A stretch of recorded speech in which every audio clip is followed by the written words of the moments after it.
Daniel, chapitre 5.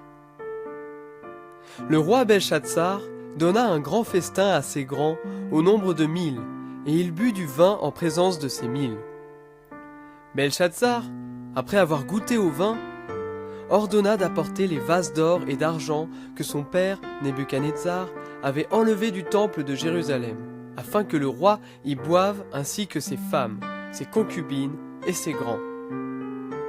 Alors on apporta les vases d'or qui avaient été enlevés du temple, de la maison de Dieu à Jérusalem.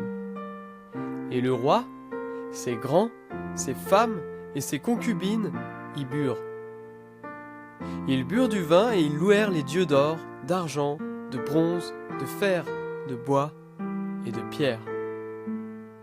À ce moment-là, apparurent les doigts d'une main d'homme, et ils écrivirent, en face du chandelier, sur le plâtre de la muraille du palais royal.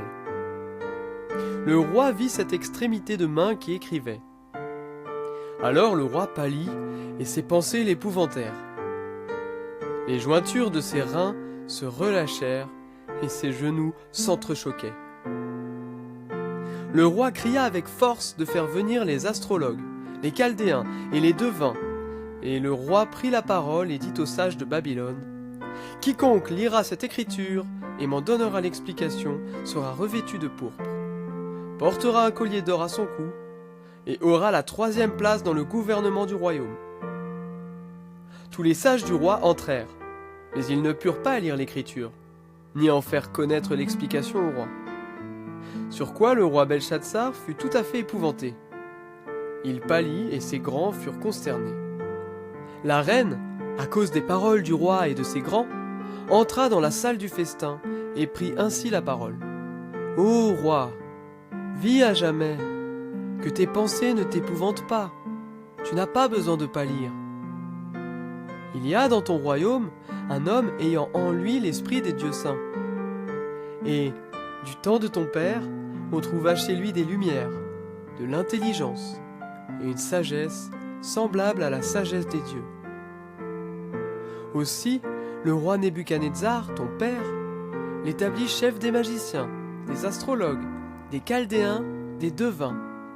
C'était le roi, ton père, parce qu'on a trouvé chez lui, chez Daniel, nommé par le roi Belshazzar, un esprit supérieur de la science et de l'intelligence, la faculté d'expliquer les rêves, de déchiffrer les énigmes et de résoudre les questions difficiles. Que Daniel soit donc appelé, il donnera l'explication. Alors Daniel fut introduit devant le roi. Le roi prit la parole et dit à Daniel, « Es-tu ce Daniel, l'un des déportés de Juda, que le roi, mon père, a amené de Juda ? J'ai appris sur ton compte que tu as en toi l'esprit des dieux, et qu'on trouve chez toi des lumières, de l'intelligence et une sagesse extraordinaire. On vient d'amener devant moi les sages et les astrologues afin de lire cette écriture et de m'en faire connaître l'explication, mais ils n'ont pas pu donner l'explication des mots. J'ai appris que tu peux donner des explications et résoudre des questions difficiles. Maintenant, si tu peux lire cette écriture et m'en faire connaître l'explication, tu seras revêtu de pourpre, tu porteras un collier d'or à ton cou, et tu auras la 3e place dans le gouvernement du royaume. » Alors Daniel répondit en présence du roi. « Garde tes dons pour toi, et accorde à un autre tes présents. Je lirai néanmoins l'écriture au roi, et je lui en ferai connaître l'explication. Ô roi, le Dieu Très-Haut avait donné à Nebuchadnezzar, ton père, la royauté, la grandeur, l'honneur et la gloire. À cause de la grandeur qu'il lui avait donnée, tous les peuples, les nations, les hommes de toute langue étaient dans la crainte et tremblaient devant lui. Le roi faisait mourir ceux qu'il voulait, et il laissait la vie à ceux qu'il voulait. Il élevait ceux qu'il voulait, et il abaissait ceux qu'il voulait. Mais lorsque son cœur s'éleva et que son esprit s'endurcit jusqu'à l'arrogance, il fut précipité de son trône royal et dépouillé de sa gloire. Il fut chassé du milieu des humains, son cœur devint semblable à celui des bêtes, et sa demeure fut avec les ânes sauvages. On lui donna, comme au bœuf, de l'herbe à manger, et son corps fut trempé de la rosée du ciel, jusqu'à ce qu'il reconnaisse que le Dieu Très-Haut domine sur toute royauté humaine et qu'il y place celui qu'il veut. Et toi, Belshazzar, son fils, tu n'as pas humilié ton cœur, quoique tu aies connu tout cela. Tu t'es élevé contre le Seigneur des cieux. Tu as fait apporter devant toi les vases de sa maison, et vous y avez bu du vin, toi et tes grands, tes femmes et tes concubines. Tu as loué les dieux d'argent, d'or, de bronze, de fer, de bois et de pierre, qui ne voient pas, qui n'entendent pas, et qui n'ont pas la connaissance. Et tu n'as pas glorifié le Dieu qui a dans sa main ton souffle et toutes tes voies.